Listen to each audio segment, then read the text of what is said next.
Hello students, welcome to teaching Adda. जैसा कि मैंने बताया था कि हम फिजिक्स के पार्ट की थ्योरी एंड मॉक टेस्ट की एक सीरीज स्टार्ट करने वाले हैं NDA, air force, x, MNS and CDS के लिए। इसमें फिजिक्स बहुत इंपॉर्टेंट रोल प्ले करता है। जनरल साइंस में सबसे इंपॉर्टेंट रोल फिजिक्स का ही होता है, तो उसके बारे में हम डिस्कशन करेंगे और उसका थ्योरी पोर्शन भी मैं कवर करने की कोशिश करूंगा और हर एक चैप्टर से एक एक मॉक टेस्ट भी रहेगा। तो बेसिकली आज जो हम शुरुआत करेंगे, आज के जो हमारे फर्स्ट लेक्चर में जो शुरुआत होगी वो होगा यूनिट एंड मेजरमेंट टॉपिक से। तो इसमें थ्योरी का कोई ज्यादा पोर्शन नहीं है, क्योंकि यूनिट एंड मेजरमेंट में हमें बस डिफरेंट डिफरेंट क्वांटिटीज की यूनिट, उनकी डायमेंशंस और एरर रिलेटेड क्वेश्चंस आने चाहिए और फॉर्मूलेस खासकर याद होने चाहिए। तो इस चैप्टर में हमको बस प्रैक्टिस करनी है कि किस तरीके से हम किसी भी क्वांटिटी की डायमेंशन निकाल सकते हैं, एरर निकाल सकते हैं या उसकी यूनिट को फाइंड आउट कर सकते हैं। तो हमारा पहला क्वेश्चन है, number of base SI unit is. Number of base SI unit is. Option है 4, 7, 3 एंड 5। क्वेश्चन आपके सामने नीचे लिख के आ रहा होगा, पढ़ सकते हैं। Number of base SI unit का मतलब होता है फंडामेंटल यूनिट्स। ठीक, अब फंडामेंटल क्वांटिटीज की बात करें तो ऐसी क्वांटिटीज जो किसी अदर क्वांटिटी पे डिपेंड नहीं करती, उनको हम कहते हैं फंडामेंटल क्वांटिटीज कहते हैं। ठीक, 7 टाइप्स की होती है, उनकी यूनिट भी कितनी होंगी? 7 यूनिट्स होंगी। तो इसका सही आंसर होगा बी ऑप्शन सही होगा, मींस 7। तो बहुत सिंपल सा क्वेश्चन था, एक जनरल क्वेश्चन से मैंने स्टार्टिंग की है, तो इसका आंसर क्या होगा? 7 होगा। कि number of base SI unit या फंडामेंटल एसआई यूनिट कितनी होती है? 7 होती है। चलिए अब अगले क्वेश्चन की तरफ बढ़ते हैं, उसमें थोड़ा सा ट्राई करेंगे। The unit of Planck's constant is. Planck's constant जिसको रिप्रेजेंट किया जाता है एच से, उसकी यूनिट बतानी है। ऑप्शन आपके सामने नीचे दिख रहे होंगे आपको, joule, joule per second, joule per metre या जूल सेकंड। तो एच का सबसे पहले हमको कोई ना कोई एक फॉर्मूला पता हो, क्योंकि किसी भी क्वांटिटी की यूनिट या डायमेंशन निकालने के लिए हमें उससे रिलेटेड कोई ना कोई एक फॉर्मूला जरूर पता होना चाहिए। ठीक है, तो इसका एक फॉर्मूला होता है एनर्जी का, E is equal to H nu, जहां न्यू होता है फ्रीक्वेंसी। तो H इज इक्वल टू हो जाएगा एनर्जी अपॉन फ्रीक्वेंसी। अब एनर्जी की यूनिट होती है जूल, फ्रीक्वेंसी की यूनिट होती है पर सेकंड। ये ऊपर जाएगा तो बन जाएगा जूल सेकंड। मतलब आंसर कौन सा आंसर सही होगा इसका? इसका joule second means D wait, D option. कौन सा ऑप्शन सही है? डी ऑप्शन एकदम सही है। क्लियर? आई होप सब लोगों ने किया होगा, राइट। चलिए अगले क्वेश्चन की तरफ बढ़ते हैं। तो सेकंड था, अगले क्वेश्चन की तरफ बढ़ते हैं, थर्ड क्वेश्चन की तरफ बढ़ते हैं। थर्ड क्वेश्चन हमारा क्या है? The unit of reactance. Reactance की यूनिट क्या होती है? रिएक्टेंस बेसिकली इलेक्ट्रोमैग्नेटिक इंडक्शन नाम का एक चैप्टर है, वहां पर आप इस वर्ड के बारे में पढ़ेंगे, रिएक्टेंस के बारे में, या अल्टरनेटिंग करंट में पढ़ेंगे, रिएक्टेंस के बारे में। दोनों चैप्टर में बात होती है। रिएक्टेंस एक तरीके का रेजिस्टेंस ही होता है जो किसी भी कैपेसिटर या कॉइल के लिए यूज किया जाता है। जैसे कैपेसिटर के रिएक्टेंस को बोलते हैं कैपेसिटिव रिएक्टेंस, ठीक। और जो कॉइल होती है, इंडक्टर होता है, उसके रिएक्टेंस को बोला जाता है इंडक्टिव रिएक्टेंस। और ये काम एज इट इज रेजिस्टेंस की तरह ही करता है, इसलिए इसकी यूनिट क्या होगी? ओम। तो कौन सा ऑप्शन सही होगा? ए ऑप्शन सही होगा। ए इज अ राइट आंसर। इसकी यूनिट क्या होगी? ओम होगी। Now question number 4। Next question पे बात करते हैं कि अगला क्वेश्चन क्या है हमारा। Question number 4 is the dimension of R by L. R by L की डायमेंशन चाहिए हमको। इसमें ऑप्शन ए दे रखा है टी स्क्वायर, ऑप्शन बी है टी, ऑप्शन सी है टी इनवर्स, ऑप्शन डी है टी टू द पावर -2। तो आर रेजिस्टेंस है, आर को क्या बोलते हैं? रेजिस्टेंस। और एल क्या है? इसको बोलते हैं इंडक्टेंस। तो हमें दोनों के कोई ना कोई फॉर्मूले पता हो, ठीक। जैसे V इज इक्वल टू क्या होता है? I R. तो आर का फॉर्मूला बन जाता है V अपॉन आई, ठीक। V पोटेंशियल है, I करंट है। पोटेंशियल को लिख सकते हैं work upon charge into I T, I. फिर Q जब नीचे आएगा तो Q को भी हम रिप्लेस करते हैं I इंटू टी से, तो बन जाएगा I स्क्वायर टी। तो R की अगर हम यहाँ R की डायमेंशन की अगर हम बात करें तो वर्क की होती है कितनी? MLT -2, ML square T -2 upon में I की A स्क्वायर, T की T। तो इसकी बच जाएगी ML स्क्वायर T -3A -2। ये किसकी आ गई? R की। वैसे ही L की अगर हम फॉर्मूले की बात करें तो E इज इक्वल टू होता है -LDI बाय dt। तो यहां से L का फॉर्मूला जो बन जाएगा वो हो जाएगा E into D T upon D I. Minus से कोई मतलब नहीं होगा डायमेंशन निकालने के लिए। E मतलब वापस वही पोटेंशियल V, E का मतलब वही V होता है, तो यहाँ V भी लिख सकते हैं, कोई फर्क नहीं पड़ेगा। V को वापस क्या लिख सकते हो आप? W अपॉन Q लिख सकते हो, into D T upon D I. ठीक, क्यू को वापस क्या लिख सकते हो आप, IT लिख सकते हो। अब यहां पे अगर हम बात करें तो वर्क की हमारी डायमेंशन हो जाएगी ml² t माइनस 2, dt की हो जाएगी t, i की हो जाएगी a, फिर t, फिर di की, फिर a। तो एक t से t कैंसिल हो गया, बचा क्या आपके पास ml² t minus 2 a minus 2। ठीक, ये r की मैंने अलग डायमेंशन निकाल दी है, l की मैंने अलग डायमेंशन निकाल दी है। अब बचा क्या, r बाय l। तो r बाय l की जब डायमेंशन निकालेंगे तो r की हो गई आपकी ml² t minus 3a minus 2 upon में जब l की डायमेंशन लिखेंगे that is ml² t minus 2 a minus 2। तो इसको हम कैंसिल आउट कर देंगे, जो भी यहां कैंसिल हो रहा है बचेगा t to the power minus 1। मतलब r बाय l की डायमेंशन क्या आई, t to the power minus 1। इसको आप वीडियो को पॉज करके इसका मेथड नोट कर लीजिएगा, ठीक, क्योंकि मैंने थोड़ा जल्दी एक्सप्लेन किया जिससे शॉर्ट वीडियो बने, बट आप इसको पॉज कर करके आराम से देख सकते हैं, रिपीट देख सकते हैं। तो ये पूरा मेथड था इसको निकालने का।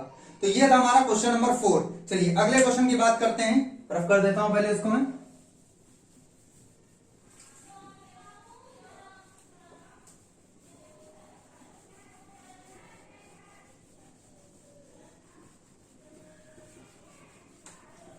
Next question number 5, the dimension of potential energy are. Potential energy की डायमेंशन पूछी, तो एनर्जी, वर्क या टॉर्क, ये तीनों की जो डायमेंशंस होती हैं वो सेम होती हैं, ठीक, और एनर्जी कैसी भी हो उससे हमारा कोई फर्क नहीं पड़ता। तो जो वर्क की डायमेंशन है ml² t माइनस 2 वही एनर्जी की होगी, ml² t माइनस 2 वही होगी किसकी, पोटेंशियल एनर्जी की। तो राइट आंसर होगा B option ml² t minus 2। Now question number 6, the dimension of electric potential. Electric potential अभी मैंने बताया था, electric potential V is equal to W by Q से रिप्रेजेंट करते हैं। W वर्क, Q को लिख सकते हो I इंटू टी। वर्क की डायमेंशन फिर से ml² t माइनस 2, करंट की हो गई A, T की हो गई T, ml² t minus 3 a minus 1। ये डायमेंशन किसकी आ गई, इलेक्ट्रिक पोटेंशियल की। तो आंसर होगा आपका, यहां Q के फॉर्म में दिया है, Q के फॉर्म में ऑप्शन दिया हुआ है, तो हमें Q को ब्रेक करने की जरूरत नहीं है, हम इसी से डायमेंशन डायरेक्टली निकाल लें। अगर करंट के फॉर्म में निकालना है तो ये आंसर है, Q के फॉर्म में निकालना है तो ml² t माइनस 2 और इसको डायरेक्टली Q लिख सकते हैं, तो बन जाएगा क्या, ml² t minus 2 Q minus 1। तो इसके बेसिस पे आंसर होगा हमारा first, A is a right option. A जो है राइट ऑप्शन है, राइट आंसर, ठीक। तो ये हमारा इलेक्ट्रिक पोटेंशियल की डायमेंशन हो गई। ऐसे अगला क्वेश्चन है हमारे पास, the physical quantities not having same dimensions. इनमें से कौन सा ऐसा ग्रुप है फिजिकल क्वांटिटीज का जिनके पास सेम डायमेंशन नहीं। अब पहला दे रखा है speed and mu naught epsilon not power minus 1/2। अब ए ऑप्शन दे रखा है स्पीड, सी का जो फॉर्मूला होता है वो होता है 1/√μ naught into epsilon naught, where C is the speed of light, ठीक। तो ये बन जाएगा C is equal to under root का मतलब 1/2 होती है पावर, ऊपर लाएंगे तो माइनस में हो जाएगी। अब देखो स्पीड और ये दोनों सेम क्वांटिटीज हैं, मतलब दोनों की डायमेंशन भी क्या होंगी, सेम होंगी, ठीक। तो ए ऑप्शन में तो है। बी है टॉर्क एंड वर्क, वो मैंने अभी बताया कि टॉर्क, वर्क और एनर्जी की डायमेंशन सेम होती है, हटा देते हैं इसको।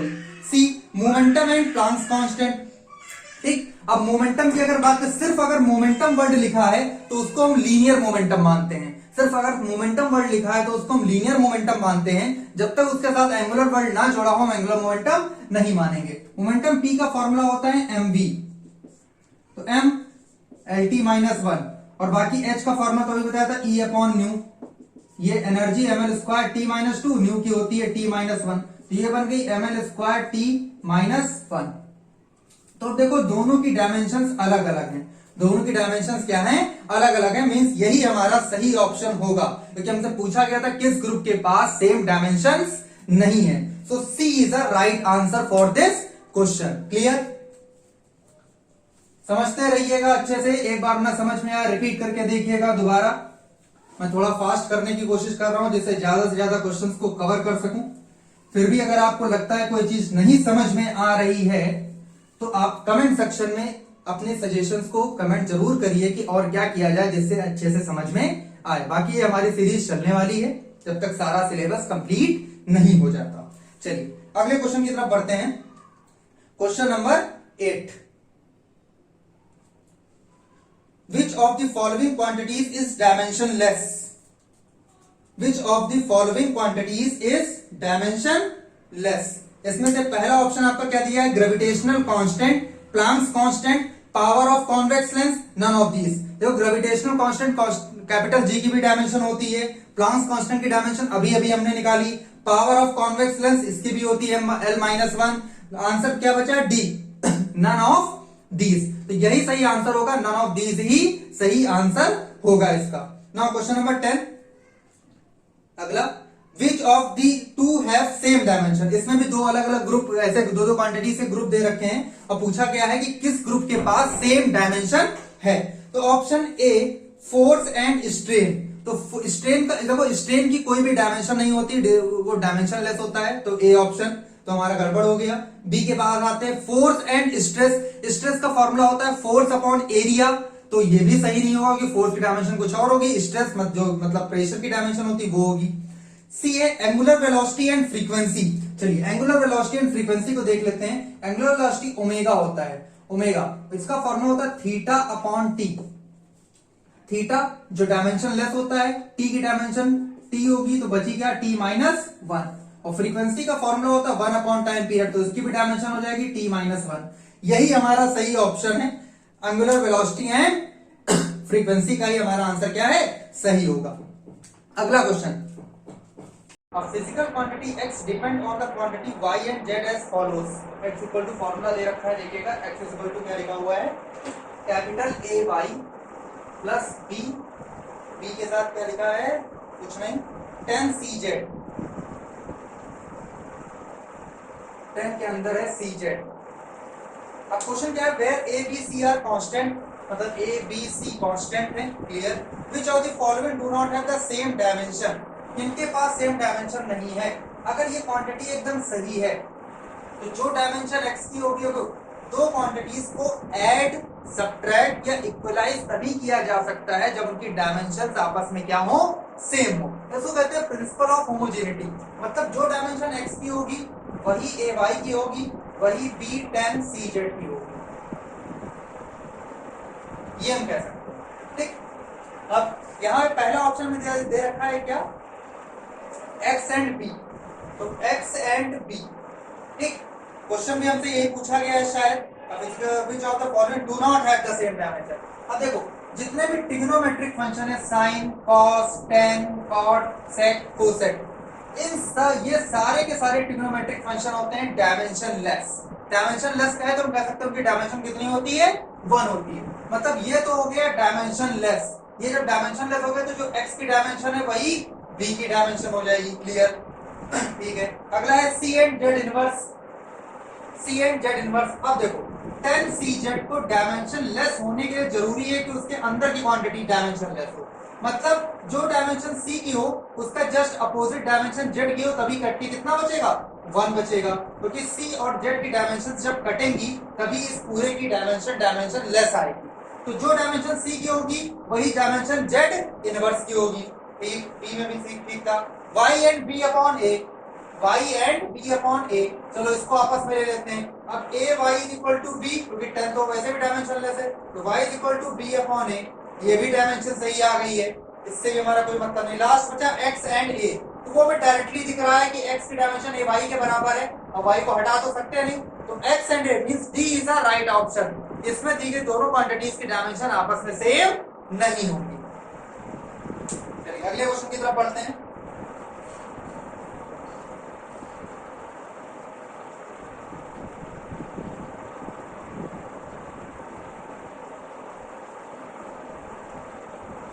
नाउ नेक्स्ट है हमारा क्वेश्चन नंबर, अगला बहुत सिंपल सवाल है, देखिए द क्वांटिटीज, अभी मैंने बता भी दिया इसका answer. The quantities A and B have different dimension. दो क्वांटिटीज हैं, एक ए है दूसरी बी है, इनकी डायमेंशंस क्या हैं, डिफरेंट है। Which mathematical operation given below is physically meaningful. अब कौन सा मैथमेटिकल ऑपरेशन फिजिकली मीनिंगफुल होगा, मतलब क्या किया जा सकता है जबकि दोनों की डायमेंशन आपस में इक्वल नहीं है, अलग अलग है। तो इनको देखो, अब इनको क्या नहीं कर सकते, आप इनको ऐड नहीं कर सकते हो, सब्ट्रैक्ट नहीं कर सकते हो और इक्वल नहीं कर सकते हो, क्योंकि यहाँ पे प्रिंसिपल ऑफ होमोजेनिटी लगेगा कि ऐड, सब्ट्रैक्ट या इक्वलाइज तभी किया जा सकता है जब दो क्वांटिटीज की डायमेंशन सेम हो। डिवाइड या मल्टीप्लाई कर सकते हो। तो आंसर है इसका ए अपॉन बी, डिवाइड किया जा सकता है।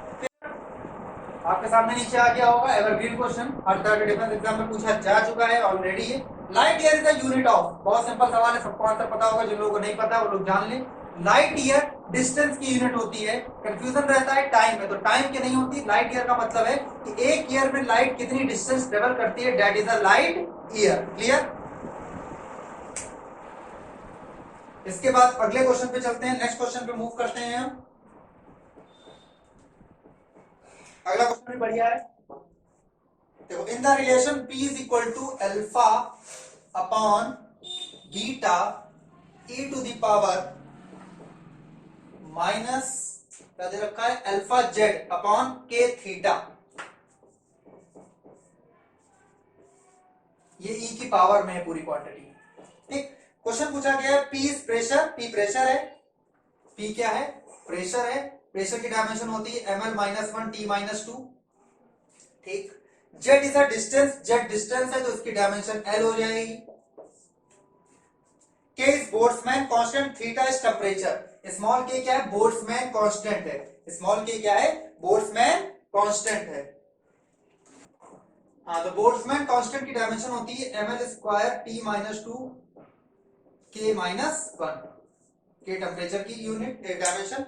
और क्या दे रखा है इसमें हमको, थीटा टेम्परेचर, तो टेम्परेचर की डायरेक्टली हम के लिख सकते हैं। और the dimension formula of beta, beta का पूछा गया है।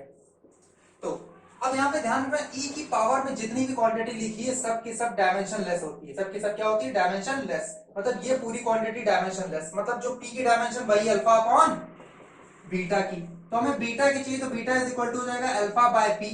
अब पी तो हमें पता है, लेकिन हमें अल्फा के डायमेंशन नहीं पता, तो अल्फा के हम यहां से निकाल लेंगे, क्योंकि जैसा कि मैंने बताया ये सारी क्वांटिटी डायमेंशन लेस है, मतलब alpha Z upon K theta, ये डायमेंशन होगी वन के बराबर। तो अल्फा इज इक्वल टू हो जाएगा के थीटा अपॉन जेड। अब के बोल्ट्जमैन कांस्टेंट जिसकी डायमेंशन हमें सामने पता है ml स्क्वायर, याद कर लीजिए इसकी, t माइनस टू के माइनस वन, थीटा की हो गई के, जेड हमारी डिस्टेंस है तो l, तो अल्फा की डायमेंशन हमारी मिल गई ml t माइनस टू, क्या मिल गई, ml t माइनस टू। अब बीटा की चाहिए तो अल्फा पता चल गया है ml t minus two, and p is pressure that is m l minus one T minus to. अब जब इसको हम सॉल्व कर लेंगे तो एल स्क्वायर बचेगा, क्या बचेगा, एल स्क्वायर। तो बीटा की डायमेंशन क्या आई, एल स्क्वायर आई। तो कौन सा ऑप्शन सही है, ए ऑप्शन सही है, M zero L square T zero. So A is the right answer.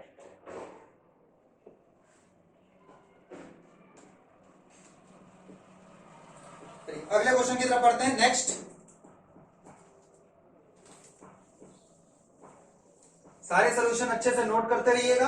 बाकी अगर आप क्वेश्चंस को पीडीएफ फॉर्म में चाहते हैं तो वो हमारे टेलीग्राम चैनल से डाउनलोड कर सकते हैं, जिसका लिंक डिस्क्रिप्शन में दे रखा है मैंने, इन लोगों को नहीं पता है।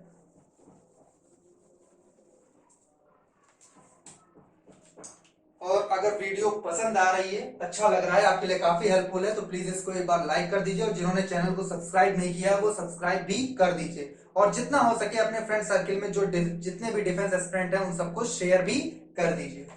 चलिए अगले क्वेश्चन की तरफ हम बढ़ते हैं। नेक्स्ट क्वेश्चन है हमारा, A certain body of mass capital M moves under the action of conservative force with a potential energy V। ये जो कैपिटल V है ये पोटेंशियल एनर्जी है, इसका फॉर्मूला दे रखा है के आर अपॉन में एक्स स्क्वायर प्लस ए स्क्वायर। ठीक, फिर एक्स इज अ डिस्प्लेसमेंट, तो एक्स की dimension L, A is amplitude, तो इसकी डायमेंशन भी एल, क्योंकि एम्पलीट्यूड भी लेंथ होती है। द यूनिट ऑफ के, एल मतलब मीटर, यूनिट अगर यूनिट की बात करें तो एल का मतलब क्या हो गया, मीटर। के की यूनिट निकालनी है, क्या निकालनी है, के की यूनिट निकालनी है। ठीक, तो जैसा कि हम डायमेंशन के फॉर्म में ही करते हैं, फिर यूनिट निकाल लेंगे। देखो डायमेंशन के फॉर्म में कैसे करेंगे अब, क्योंकि जो डायमेंशन इसकी वही इस पूरे की होगी। अब ये एनर्जी है तो एनर्जी की डायमेंशन होती है M L square T minus two. ये बात तो क्लियर है, मतलब के और नीचे इन दोनों की डायमेंशन क्योंकि सेम है तो हम कोई एक ले सकते हैं, एक्स भी लेंथ है ये भी लेंथ है, तो इसकी डायमेंशन हो गई M L square T minus two equal to K. अब आर क्वेश्चन में हमको शायद दे नहीं रखा है,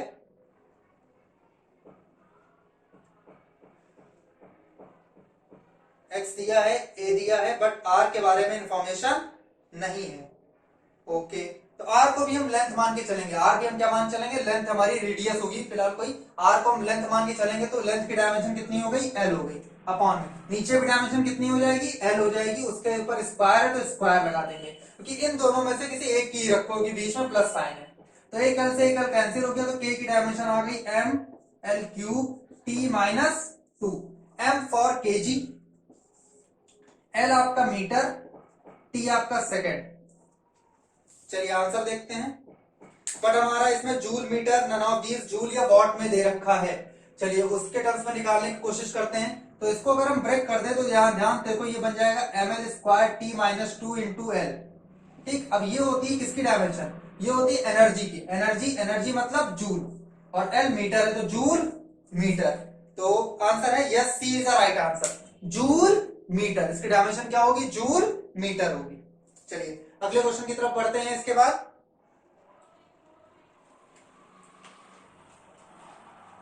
चलिए कुछ एरर से रिलेटेड क्वेश्चंस देख लेते हैं।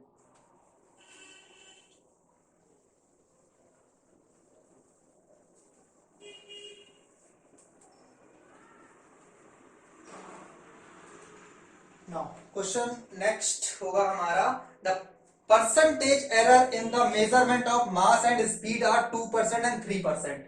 तो मास की परसेंटेज एरर है हमारी 2%, स्पीड की परसेंटेज एरर है हमारी 3%। और क्वेश्चन पूछा कि how much will be the maximum error in the estimation of kinetic energy. Kinetic energy का फॉर्मूला होता है हाफ mv स्क्वायर। अब इसकी परसेंटेज एरर चाहिए, कांस्टेंट से हमारा कोई मतलब नहीं होता है। m की परसेंटेज एरर प्लस v की परसेंटेज एरर, और जो पावर है उससे कर देते मल्टीप्लाई। यहाँ m के ऊपर पावर 1 है तो 1 से कोई फर्क नहीं पड़ेगा, v के ऊपर पावर 2 है तो उसको 2 से मल्टीप्लाई। अब m की परसेंटेज एरर कितनी है? 2। v की कितनी है? 3। 3 2 जा 6 प्लस 2 कितना आया? 8। तो आंसर क्या हुआ? आंसर हुआ हमारा 8%। मतलब कौन सा option? B option, B is the right answer. इसके बाद हम अगले क्वेश्चन की तरफ बढ़ते हैं। While the measuring the acceleration due to gravity by a simple pendulum, a student makes a positive error of 1% the length of the pendulum. Length में उतनी कितनी ली? 1% की एरर ली। चलिए आगे देखते हैं। And a negative error of 3% the value of time period. देखो इसमें जो पॉजिटिव निगेटिव है उससे कुछ खास मतलब नहीं है हमारा, क्योंकि हम ऐड सब्ट्रैक्ट नहीं कर रहे हैं यहाँ पर। इस percentage error in the measurement of G by the relation g is equal to दे रखा है 4 pi square l by T square. तो g की percentage error 4 pi square constant है, l की परसेंटेज एरर प्लस t की percentage error, और power 2 है तो 2 से मल्टीप्लाई। बाकी वो डिवाइड में हो तब भी ऐड करेंगे, मल्टीप्लाई में होता तब भी ऐड ही करते। तो l की परसेंटेज एरर 1 है, 2 इंटू 3, 3 2 6 और 1 7। तो आंसर कितना आया आपका? 7%, mean C is the right answer. चलिए अगले क्वेश्चन की तरफ बढ़ते हैं हम।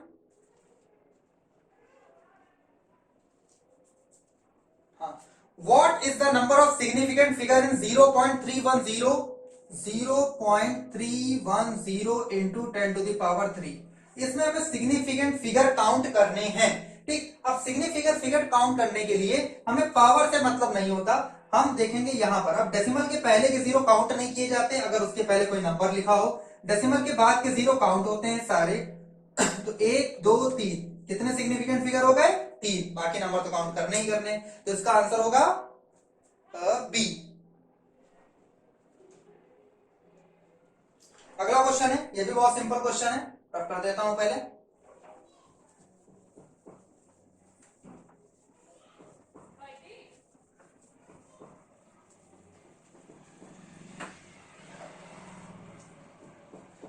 Error in the measurement of radius of sphere. Radius में जो एरर है वो 1% की है। आगे पूछा गया है the error in the calculation of its volume. तो इसके वॉल्यूम में कितनी एरर होगी? तो वॉल्यूम का फॉर्मूला होता है स्फीयर का 4/3 पाई आर क्यूब। तो डेल्टा v परसेंटेज हो जाएगा आपका, ये कांस्टेंट हटा दो, यहाँ 3 है, 3 इंटू डेल्टा आर परसेंट, मतलब 3 इंटू 1। तो आंसर क्या आ गया? 3% आ गया। आंसर क्या आ गया? 3% आ गया। चलिए अगले क्वेश्चन की तरफ बढ़ते हैं हम। 2 क्वेश्चन और बचे हैं हमारे। आज के मॉक टेस्ट में टोटल 20 क्वेश्चंस करने थे, तो 2 और बच गए, बाकी कंप्लीट।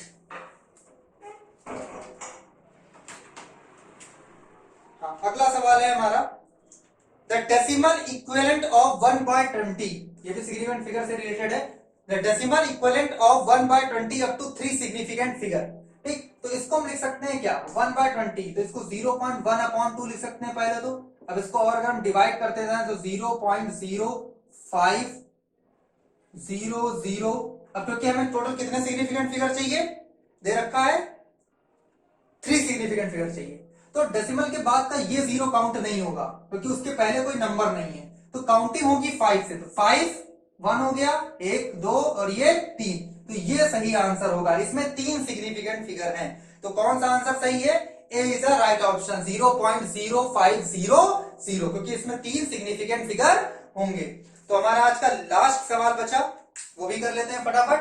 आखिरी सवाल देखिए, accuracy of measurement is determined by, critical question है, एक्यूरेसी जो है वो किस चीज से डिटरमाइन की जाती है, किस चीज के द्वारा डिटरमाइन की जाती है। Option A absolute error, option B है परसेंटेज एरर, ऑप्शन सी है बोथ, ऑप्शन डी है नन ऑफ दीज। तो जो किसी भी चीज की जो एक्यूरेसी वो कितना एक्यूरेट है, मतलब मान लो कंपनी ने इसकी लेंथ मेजर करके दे दी, अब हमने स्केल से मेजर की तो हमारी कुछ डिफरेंट आ रही है, कई बार मेजर किया तो हर बार अलग अलग वैल्यू आई, तो हमारी एक्यूरेसी हमको ये बताता है कि हमारे मेजरमेंट में और जो ट्रू मेजरमेंट था उस मेजरमेंट में कितने एरर का, कितने परसेंटेज एरर का डिफरेंस आ रहा है।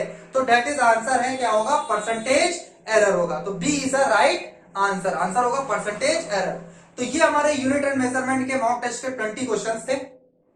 आपको समझ में आए हो तो लाइक सब्सक्राइब जरूर करिएगा और जितना हो सके वीडियो को शेयर कर दीजिए। इसके अलावा अगर कोई सजेशन है तो कमेंट करके हमें जरूर बताइएगा, और साथ में हमारे टेलीग्राम चैनल को सब्सक्राइब कर लीजिए, वहां आपको इससे रिलेटेड सारे नोट्स, पीडीएफ, एमसीक्यूज वगैरह सब आपको प्रोवाइडेड होंगे। थैंक यू, जय हिंद।